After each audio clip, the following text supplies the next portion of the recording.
परम पिता परमात्मा पूर्ण ब्रह्म सर्व सृष्टि रचनहार कबीर परमेश्वर जी की असीम रजा से आप सभी पुण्यात्माएं सत्संग सुनने के लिए उपस्थित हुए।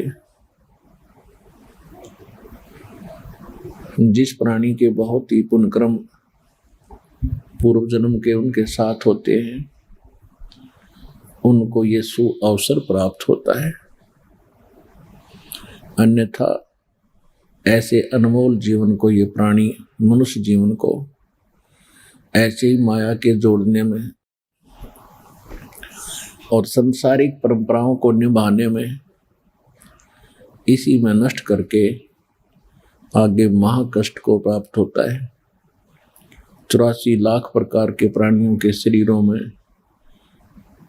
न जाने कितने कष्ट उठाता है, जंगलों में भटकता है, भूखा प्यासा गर्मी सर्दी इनसे पशु पीछे पड़े रहते हैं, एक पल की चैन नहीं। जिन प्राणियों को ये मानव शरीर प्राप्त होता है, उनके ऊपर परमात्मा की विशेष श्रद्धा होती है। पिछले पुण्य कर्म बहुत ज्यादा उनके संग होते हैं और मनुष्य जीवन प्राप्त करके जो प्राणी परमात्मा की भक्ति नहीं करते हैं, दुर्भाग्य है उन प्राणियों का। उसका कारण ये होता है कि उनको सत्संग नहीं मिलता, और सत्संग मिले बिना हमें पता नहीं चलता कि हम किस लिए जन्मे थे, हमारा मनुष्य जीवन का कर्तव्य क्या था। अन्य समाज के विचारों से हमने इतना अवश्य जान लिया कि निर्वाह के लिए हमने भरसक प्रयत्न करना चाहिए। यदि हम मेहनत प्रयत्न नहीं करेंगे तो भूखे मर जाएंगे, हमारे बच्चे नहीं पलेंगे। ये तो बात बिल्कुल सही है, लेकिन ये तो है संसार के विचार। अब हमें इस मनुष्य जीवन में यदि इतना ही कार्य करना था तो ये तो पशु पक्षी भी कर रहे हैं। मनुष्य से भी अच्छी तरह प्यार से अपने बच्चों को पालते हैं। पक्षी अपने मुख में आहार लेकर आता है, अपने बच्चों को खिलाता है, अपने मुख से निकालकर बाद में स्वयं खाता है। तो हमसे भी ज्यादा लाड से प्यार से अपने बच्चों की परवरिश पक्षी भी करते हैं, और यही कर्म हम कर रहे हैं। तो मनुष्य जीवन का क्या लाभ हुआ? इतना ही कार्य नहीं था। अब सत्संग में आने से प्राणी को ज्ञान होता है कि मनुष्य जीवन का एक विशेष कार्य था। यदि वो कार्य मनुष्य जीवन प्राप्त प्राणी नहीं करता है तो उसका मनुष्य जीवन पशु के तुल्य है, पक्षियों के तुल्य है। जैसा क्रिया वो करते हैं ऐसे ही ये स्वयं कर रहा है। आप जी के ऊपर वो कृपा हुई है जो परमात्मा ने आपको मनुष्य जीवन दिया। मनुष्य जीवन के बाद फिर आपको सत्संग प्राप्त हुआ। अब इसमें थोड़ी सी सावधानी की आवश्यकता है कि एक तो आप जी ने ज्ञान पूर्ण रूप से ग्रहण करना है।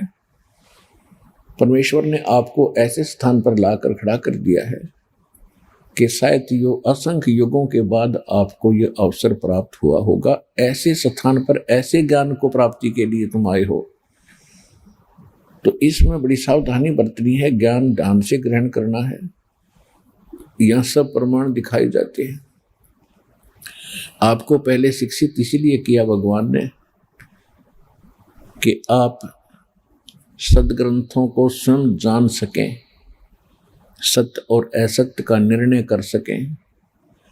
अभी तक हम इसीलिए काल के जाल में फंसे रह जाते थे कि हम इन नकली और असली ज्ञान को नहीं परख पाए, क्योंकि हमें स्वयं ज्ञान नहीं था। तो परमात्मा ने इस कलयुग के इस समय में सबसे पहले हमें ज्ञान ही देना था, और ज्ञान देने के लिए आपको शिक्षित भी करना था। तो अभी 30-40 वर्ष से उरे उरे दास देख रहा है कि कैसी बाढ़ सी आ गई शिक्षा की। छोटे छोटे 3-3 वर्ष के बच्चों को स्कूल भेजना शुरू कर देते हैं माँ बाप।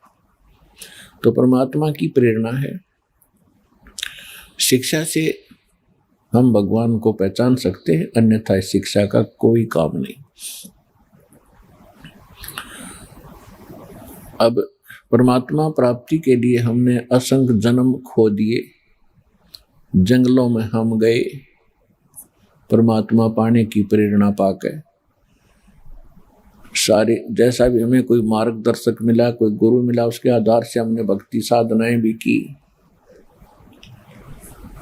लेकिन हम मुक्त नहीं हुए।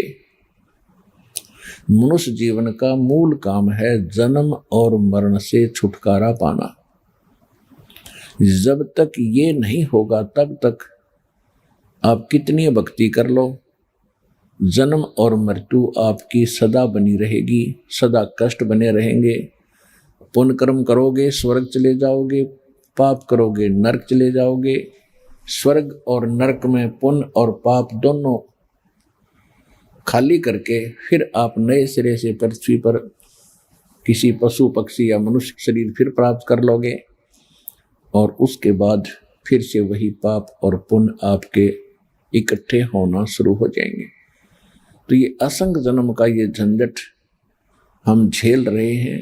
अब ये सुअवसर प्राप्त हुआ है कि हम अब परमात्मा का ज्ञान ग्रहण करके जरा और मरण, जन्म और मरण, इनसे छुटकारा पा सकते हैं। उसके लिए एक प्रॉपर तरीका है। कोई भी कार्य हम करते हैं उसकी सफलता के लिए कुछ फार्मूले होते हैं, तो वो कंप्लीट फार्मूला इस दास के पास उपलब्ध है मोक्ष पाने का। यहाँ भी सुख, संसार में भी सुख, शारीरिक सुख, मानसिक सुख और कोई 3 ताप का कष्ट हो वो भी दूर होगा यदि श्रद्धा से भक्ति आप करोगे। तो परमात्मा के ज्ञान को और भक्ति मार्ग को पहचानने के लिए, सत्य और असत्य का निर्णय करने के लिए हमने कोई आधार मानना पड़ेगा। बगैर किसी आधार से हम सत्य और असत्य का निर्णय नहीं कर सकते। तो उसके लिए हम किस चीज को आधार माने?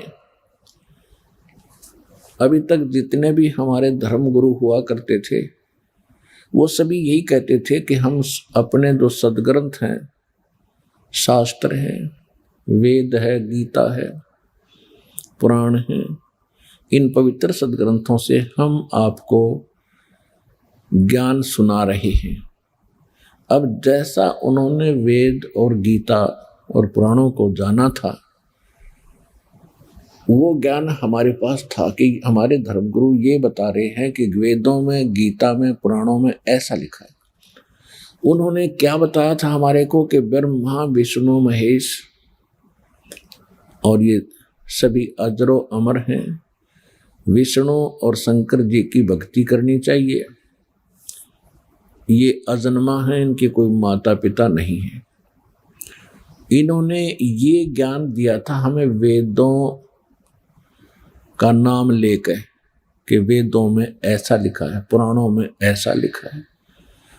और श्रीमद् भगवत गीता में श्री कृष्ण जी को पूर्ण परमात्मा सिद्ध करके इन्होंने अपने लोक वेद दंत कथा हमें सुना रखी थी।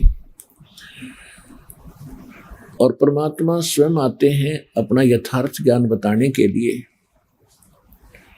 वो प्रत्येक युग में आते हैं, लेकिन उस समय हम परमात्मा को पहचान नहीं पाते क्योंकि हमने ज्ञान गलत ग्रहण कर रखा होता है। और हमारी जो बुद्धि होती है वो इस बात पर टिकी होती है कि परमात्मा तो निराकार होता है। फिर कुछ एक ऐसा ज्ञान हमें मिला था कि श्री राम श्री कृष्ण ये परमात्मा थे, पूर्ण ब्रह्म थे, सारी सृष्टि के रचने वाले थे। फिर हम अगर साकार भगवान को मानने लगे तो राम और कृष्ण इन्हीं तक सीमित हो गए। 600 वर्ष पहले भगवान ने आकर बताया था, 3 देव की जो करते भक्ति उनकी कदे ना होवे मुक्ति। कि ब्रह्मा विष्णु महेश की जो भक्ति करते हैं उनका मोक्ष कभी नहीं हो सकता, क्योंकि ये तीनों देवता भी नाशवान हैं, और नाशवान की भक्ति करेंगे तो हम स्थिर कैसे हो सकते हैं, हमारा मोक्ष कैसे हो सकता है।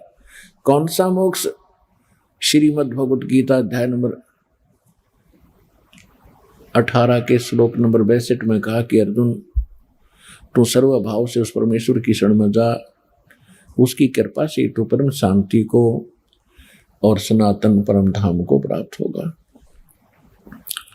गीता अध्याय नंबर 15 के श्लोक नंबर 4 में कहा कि अर्जुन, तत्वदर्शी संत की प्राप्ति के उपरांत परमेश्वर के उस परम पद की खोज करनी चाहिए, जहां जाने के बाद साधक फिर लौटकर कभी संसार में नहीं आते, और केवल उसी परमात्मा की भक्ति कर जिसने सब ब्रह्मांडों की रचना की है।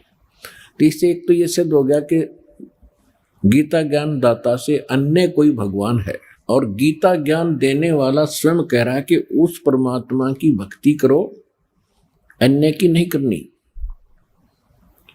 और उसकी भक्ति से आप वो पद प्राप्त करोगे, वो स्थान प्राप्त करोगे कि फिर कभी जरा मरण नहीं होगा, फिर लौटकर संसार में कभी नहीं आओगे। अपने विषय में गीता ज्ञान देने वाला भगवान खुद कह रहा है कि अर्जुन, दूसरे अध्याय के 12वें श्लोक में, चौथे अध्याय के 5वें और 9वें श्लोक में, 10वें अध्याय के दूसरे श्लोक में, कि अर्जुन, तेरे और मेरे बहुत जन्म हो चुके हैं, तू नहीं जानता, मैं जानता हूं। इसे सिद्ध है कि गीता ज्ञान देने वाला भी नाशवान, तो उसके पुजारी आप नाशवान, तो वो मोक्ष नहीं हुआ जो 15वें अध्याय के 4थे श्लोक में लिखा है कि जहां जाने के बाद साधक फिर कभी लौटकर संसार में नहीं आते।